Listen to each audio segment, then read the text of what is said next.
বাজেটে বাংলাকে বরাদ্দ বঞ্চনার অভিযোগে মুখ খুললেন রেলমন্ত্রী অশ্বিনী বৈষ্ণব।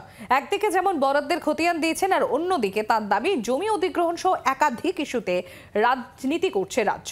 থমকে যাচ্ছে কাজ, বিভ্রান্ত করছেন রেলমন্ত্রী, পাল্টা তৃণমূল কংগ্রেসের। বাজেটে বিহার বরাদ্দ নিয়ে সুর চড়িয়েছিলেন বিরোধীরা, বাংলার বরাদ্দ বঞ্চনা নিয়ে সরব হয়েছিল তৃণমূল। বাংলা যখন 18টা সাংসদ জিতিয়ে পাঠিয়েছিল তখনও বাংলায় কিছু দেয়নি। আজও বিজেপির 12টা সাংসদ রয়েছে, বাংলাকে কিচ্ছু দেওয়া হয়, এবং এই যে 12 জন সাংসদ রয়েছে কেউ কোনোদিন প্রতিবাদও করবে না। বাংলা দীর্ঘদিন ধরে বঞ্চিত, আজও বঞ্চিত, বাংলার জন্য কিচ্ছু নেই। 2025 সালে এই বছর নভেম্বর মাসে যেহেতু বিহারে নির্বাচন আছে, বিহারের জন্যই সব কিছু করা হয়েছে। এটা তো নির্বাচনকে মাথায় রেখে করে, সাধারণ গরিব মানুষের জন্য তো কিছু করে না। বরাদ্দ বঞ্চনার সেই অভিযোগ খারিজ করছেন রেলমন্ত্রী অশ্বিনী বৈষ্ণব। রেলের ক্ষেত্রে বাংলার বিপুল বরাদ্দের খতিয়ান দিয়ে তার দাবি, মমতা বন্দ্যোপাধ্যায়ের আমলের চেয়ে বাংলায় অন্তত 3 গুণ বেশি বরাদ্দ মোদী সরকারের। 13,955 करोड़। अगर आप कंपेयर करें यूपीए गवर्नमेंट जिसमें ऑनरेबल ममता बनर्जी जी मिनिस्टर थी रेलवे की, उस पीरियड से कंपेयर करें तो उससे 3 गुना ज़्यादा है ये। কি বরাদ্দ রেলের বাংলার জন্য? রেলমন্ত্রীর দাবি, বাংলায় রেলের 68,000 কোটির বিনিয়োগ হয়েছে। রাজ্যের 101টি স্টেশনকে অমৃত স্টেশন বানানো হবে। রাজ্যে 3,334 কিলোমিটার কবজের কাজ হয়েছে। 1,290 কিলোমিটার নতুন রেলপথ হয়েছে। 15টির বেশি নমো ভারত ট্রেন চলবে বাংলায়। বন্দে ভারত স্লিপার ট্রেন পাবে বাংলা। আগামী 5 বছরে একগুচ্ছ নয়া ট্রেনের ঘোষণা করেছেন রেলমন্ত্রী।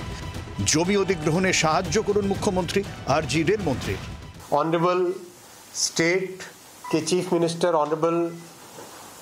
मिनिस्टर को रिक्वेस्ट करना चाहूँगा कि आप लैंड एक्विजिशन में, लॉ एंड ऑर्डर में हमारी मदद करें, जिससे कि बंगाल के जन को ज़्यादा से ज़्यादा सुविधाएं मिल सकें।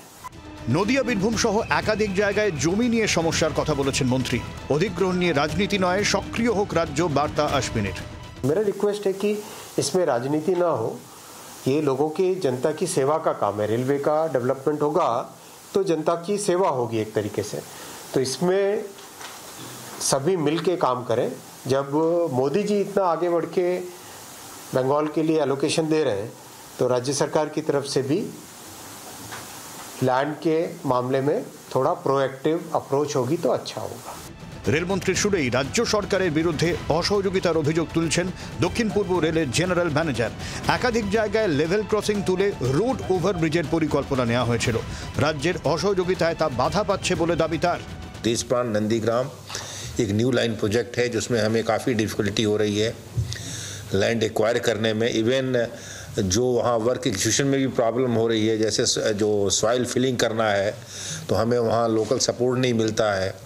उसमें मिट्टी न मिलने की वजह से फिलिंग आपका वर्क भी इफेक्ट होता है और वर्क एग्जीक्यूशन में भी काफ़ी परेशानियाँ आती हैं। কথা রাখে না রেল, বিভ্রান্ত করা হচ্ছে, পাল্টা তৃণমূলের। পয়েন্ট নাম্বার 1, তখনকার থেকে এখনকার টাকার দামের যা হাল বিজেপি করেছে, তাহলে এই বেশি কমের আনুপাতিক বিষয়টা সেইভাবে বিবেচনা করা উচিত। নাম্বার 2, কাগজে কলমে তারা দেখাচ্ছেন কিন্তু এফেক্টিভলি তারা সেই টাকাগুলো দেন না, বা আর্থিক বছর শেষের সময় এমন সময় কিছু টাকা রিলিজ করার চেষ্টা করেন যাতে কার্যত সেই প্রজেক্টে কোনো কাজে লাগে না, শুধু রাজনীতি করার জন্য সেটা দেওয়া হয়। 3, মমতা বন্দ্যোপাধ্যায় রেলমন্ত্রী থাকাকালীন যতগুলি প্রজেক্ট এফেক্টিভলি দিয়েছিলেন, যতগুলি নতুন ট্রেন, যতগুলি স্টেশন আধুনিকীকরণ, যতগুলি ফ্যাক্টরি, যতগুলি নতুন লাইন, তার কিছুই তো আজকের কেন্দ্রীয় সরকার আজকের বাজেটে বাংলার জন্য সেগুলো নেই। তো সুতরাং আজকে উনি যে কথাগুলো বলতে চাইছেন, এগুলো বাংলার মানুষকে শুধু বিভ্রান্ত করা। এর সঙ্গেই বাজেটের রেল পরিষেবা নিয়েও প্রশ্ন তুলে দিয়েছেন কুণাল ঘোষ। দুর্ঘটনা প্রতিরোধ, রেলওয়ে ট্র্যাক মেনটেনেন্স, যাত্রী সুরক্ষা, ট্রেনগুলো সময়ে চলা, ট্রেনের ভেতরের জল, খাবার এবং পরিচ্ছন্নতা, এগুলোর ব্যাপারে তো কোনো সদিত্তরই রেলওয়ের বাজেটে নেই। সব মিলিয়ে ফের একবার বরাদ্দ বঞ্চনার তরজা কেন্দ্র রাজ্যের। ব্যুরো রিপোর্ট, জি 24 ঘন্টা। বাংলার আওয়াজ, বাঙালির আবেগ, জি 24 ঘন্টা।